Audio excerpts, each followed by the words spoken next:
Yeah, I know. The title seems like sour grapes. I know, and honestly, I'm a little salty. KD and Kyrie didn't come to the Knicks. I will admit that. Obviously, those two would have been game changers despite the drama they would have brought, especially Kyrie Irving. But as a Knicks fan, we gotta face facts and just be realistic.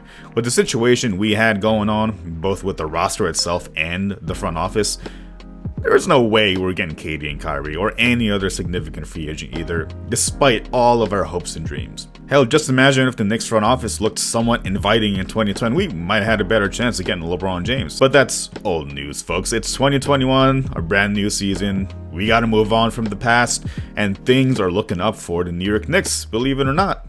Julius Randle is playing like an all-star. Mitchell Robinson is improving game by game. Get well soon, big guy. RJ Barrett is also getting better. Kevin Knox still sucks, but Emmanuel Quickley is the steal of the draft.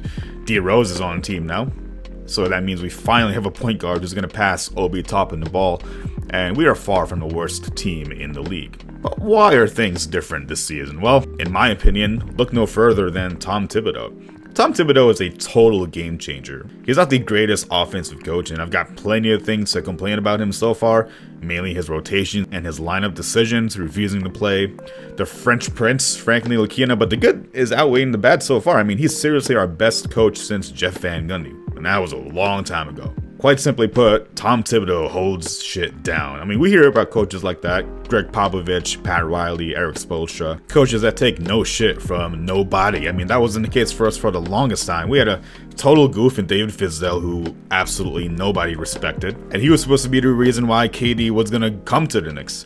Mike Miller, we all knew was dead meat the whole time he was interim head coach, and Kurt Rambis was both a porn addict and a joke of a coach. No wonder we developed absolutely nobody.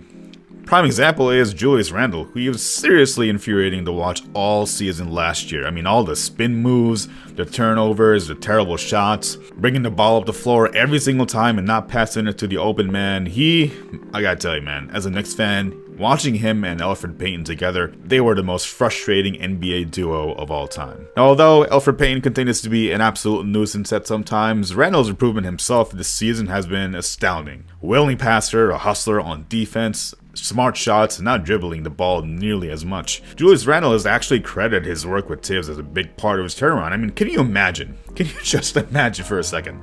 Tom Thibodeau coaching 2020 Julius Randle? Oh my gosh, he would absolutely lose his shit. Tibbs has always been the ultimate motivator and accountability coach in the league. D Rose loved him, all the Chicago Bulls players, they loved him, and all the culture that he was able to instill. Karl-Anthony Towns had issues with him, but the Wolves are a horrific franchise, but players on this Knicks team all have nothing but good things to say about Tom Thibodeau. I mean, most importantly, they respect him.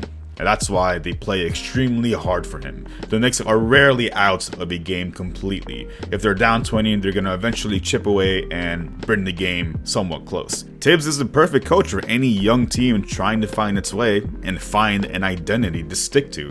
Now, the Knicks aren't quite where they need to be just yet, and it's going to be a long time before we become an upper echelon team again, but I am confident it will happen sooner than we all think. But looking past that, we are developing our players, we're establishing an identity, and most importantly, we're not a joke anymore. We have a respectable front office situation now, James Dolan side, and I actually don't think Dolan is going to matter as long as we are winning games or show that we can win games. I mean, with Tom Thibodeau as a coach, and with Leon Rose and William Wesley, two people in the front office who are widely respected, not only in the basketball industry, but across multiple media industries. If we stay the course, players like KD and Kyrie and Giannis won't scoff at the Knicks as a destination. They're gonna seriously consider it. Whether they do or do not come here is out of our hands. We can't control what they do. The most important thing for us is building the culture. If we build it, they will come. And the Garden's gonna be rocking again, man. Spike Lee is gonna have his seat right back. He's going to be a Knicks fan again. Michael Rappaport is going to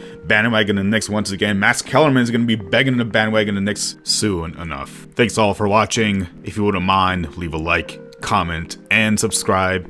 Let me know if you agree or disagree, and I will catch you in the next video. Peace out.